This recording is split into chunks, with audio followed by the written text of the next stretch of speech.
when he first conceived his master plan, it were the Elves who were the target of Sauron's domination through the Rings of Power. They were, by far, the most powerful of all the free peoples of Middle-earth, as well as the most effective in their distrust of outsiders bearing gifts of knowledge. As such, they refused to themselves wear the mighty rings that they forged together with Annatar, who was the disguised Dark Lord come to them. As such, Sauron was forced to alter his plans and try to attain direct control of some of the other races, such as the Dwarves and the humans. Thus, the Gwaith-i-Mírdain, the Elven brotherhood of jewelsmiths, whose ranks had been infiltrated by Annatar, created under the very noses of the Elven-kings under the sky, the 7 for the Dwarf-lords in their halls of stone, and the 9 for mortal men doomed to die, all to serve the Dark Lord on his dark throne. The 7 and the 9 were given to their bearers with promises of great power, though, naturally, he failed to tell them of the spells twisted into those small pieces of metal, which would, over time, completely bind them to him and turn them into powerful, devoted servants of Sauron. And in the end, that is precisely what happened to the human bearers. They became the dreaded ring-wraiths, not the 7 Dwarf-lords. So, what was so different about the dwarves? 7 of them had received greater rings of power and did use them regularly. But why did they not become Nazgûl? Welcome, Meldonyar. I am happy to see so many of you here, and I hope to see even more of you next time, when we will look at one of your questions and explain just where exactly Gondor was when the Westfold fell. So be sure to subscribe and ring the bell to be reminded when the next chapter starts. But this week we ask ourselves, why were there no Dwarven Nazgûl? So, first of all, no, bud, it was not because they couldn't get up on the horses. Though that is indeed a valid point, I would urge you not to mention that within earshot of any dwarf. But to understand the actual reason, we should first have a proper grip on how the 9, given to great lords and princes of men, turned their bearers into the ring-wraiths in the first place. As we discussed previously in our chapter on whether the Morgul blade would have turned Frodo into a Nazgûl, all sentient, non-divine beings within Ea, like the Elves, Dwarves and Ents for example, hold 2 aspects, which together make up the being as a whole. They each have a body called a Hroa, which exists in the visible physical world, and an incorporeal spirit or soul called the Fea, which resides in an almost parallel dimension, one we call the Realm of Shadows. And it is that Fea which, in effect, is the source of the being's consciousness, responsible for all its emotions, feelings and, through that, decisions. While the spirit of every living being was indestructible, the body, naturally, was not. If the Hroa perished, the being would effectively die, irrespective of the continued existence of its Fea. And it is precisely what happened after the death of a being that separates the quote-unquote mortals from the immortals. Namely, where the Fear of men would leave Ea after their death, the Fear of elves were bound to creation, and would, after some time, be reborn in identical Hroar, and thus be, effectively, immortal. This is where the Rings of Power made their entrance. When the bearers were gifted the 9 and took to wearing them, a transformation would start to take place. As long as they wore their ring upon their finger, their bodies would slowly start to detach themselves from the visible world in which their Roar naturally resided. At some point, the magic would have been completed, and they would find themselves existing in between the visible world and the realm of shadows, having become true ringwraiths and invisible to mortal eyes. We all saw the momentary transition into the space between both worlds when a mortal wore the One Ring.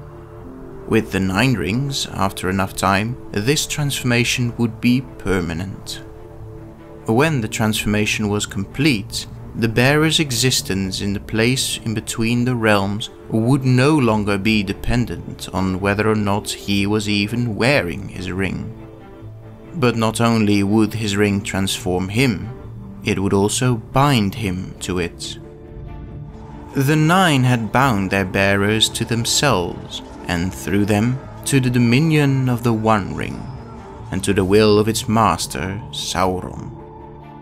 Thus, the Dark Lord could control his Nazgûl during the War of the Ring, even though he did not have the One Ring in his own possession, and even though the 9 rings were in the physical possession of Sauron, and not the ringwraiths. But at the beginning, this domination, though present, was unknown to the 9's bearers. All they felt were the boons the 9 granted them. No longer would they age.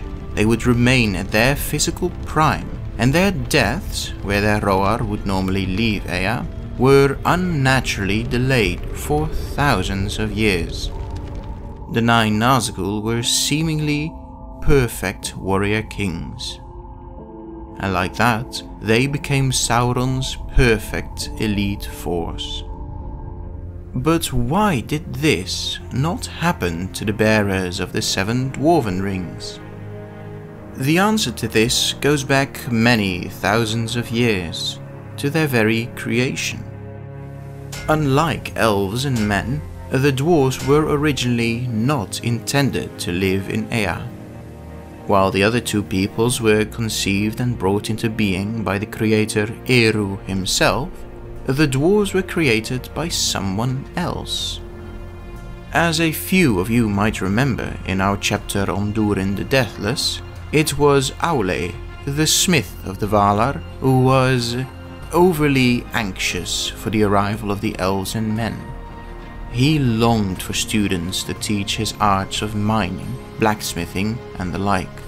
So secretly he created the very first dwarves. And since the world, even then, was unforgiving and beset by evil forces, he made them hard and unyielding, resistant to extreme temperatures, to hunger and pain, and also specifically resistant to the influences of evil. Eru later took pity on these new creatures and allowed them their free existence in the world. He breathed their souls into them and adapted them to their body, effectively the reverse of how the elves and men were created. And thus the dwarves came to be, exactly as Aule had created them. And this is why the Rings of Power had a very different effect on the dwarves. If one of them put on such a ring, he would not become invisible. His Hroa was much stronger than the humans, and equally more strongly bound to the living visible world, which counteracted the pull of the rings. It is even most likely that, if Master Gimli were to have put the One Ring on his own finger, he would not have turned invisible. But it was not only because of this that Sauron's plan failed. While he could still use the One Ring to see and consciously manipulate the thoughts of the other ring bearers, be they elves or men, this was not the case at all with the dwarves. They had a different, unfathomable way of thinking, completely different from the other free peoples. They were not created by Eru, like the elves, men and Ainur such as Sauron himself, but instead by the Vala Aule, and thus their minds were alien to Sauron.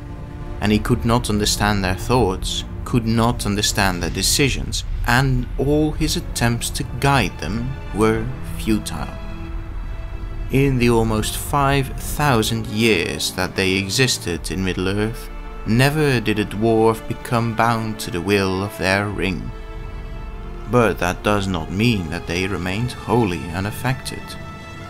The dwarven kings that bore one of the 7 became greedy and quick to anger. They used their rings to enrich themselves with gold and precious stones, instead of gaining more and more power and influence. But those were the only influence that the 7 exerted on the dwarves. They did not become invisible, they did not extend their lives, and even after decades of use, they had not grown one tiny bit dependent on their rings. They saw them as useful tools, nothing more, nothing less. And so Sauron's original plan to make the dwarves his servants ultimately failed. But even so, giving to them the 7 had not been a mistake, because due to the indescribably large treasures which the dwarven rulers amassed, dragons came. It was not the dark will of Sauron that destroyed their cities and led to the deaths of countless dwarves, but the greed of the dragons, attracted by the wealth of the 7 hordes. Every time one of the 7 aided in the creation of a great dwarven realm, it was that wealth that attracted that evil and saw the realm turn to ash in dragonfire.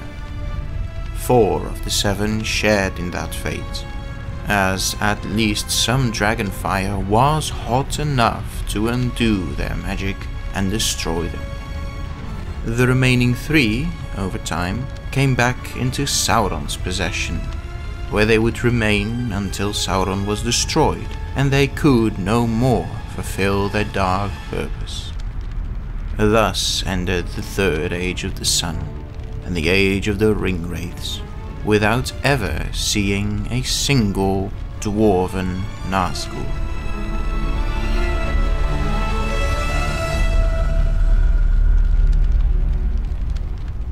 Thus we conclude this chapter and this video. Did the knowledge surprise you? Let us know in the comments. If you enjoyed it and would like to learn more of the inner workings of Arda, be sure to subscribe and click the bell icon to be notified of the next chapter in the Mysteries of Westerness, and learn the answer to your and King Theoden's question: where was Gondor when the Westfold fell? I have been Irgikor Kuruvane, and I wish you all Namarie Neldonjar.